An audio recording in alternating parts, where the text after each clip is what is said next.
Wake up guys, sabi nila ang moon ay 384,000 kilometers away from Earth. At ang Mars naman ay 178 million kilometers away from Earth. Sobrang layo ng Mars kumpara sa moon. Pero sa Mars, kaya natin magpadala ng device or Mars rover para bigyan tayo ng clear pictures or video ng kung anong itsura ng Mars. At sa moon naman, hindi na tayo makabalik. Ay oo nga pala. Sinira nga pala nila yung technology para makabalik ng moon. I'd go to the moon in a nanosecond. The problem is we don't have the technology to do that anymore. We used to, but we destroyed that technology, and it's a painful process to build it back again. Kung ang moon ay dusty rock sa outer space at talagang pwede mag-land dito, bakit hindi nalang maglagay ng device o rover sa moon gaya ng sa Mars para pwede nating mapanood ang pag-ikot ng mundo? Tamang-tama kasi hindi naman umiikot o nagro-rotate ang buwan. Same face lang ang nakikita natin every single night. Bakit hindi nila kayang gawin yun sa moon tulad ng ginagawa nila sa Mars? Hindi kaya nandito lang ang Mars sa Earth?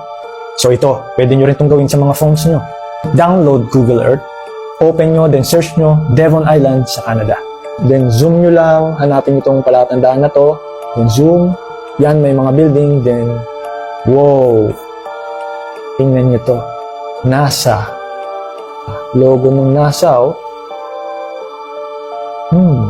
Mars 1. Mars Institute. Moon 1. Tapos may nakunan pang daga, oh. Martian rat yan.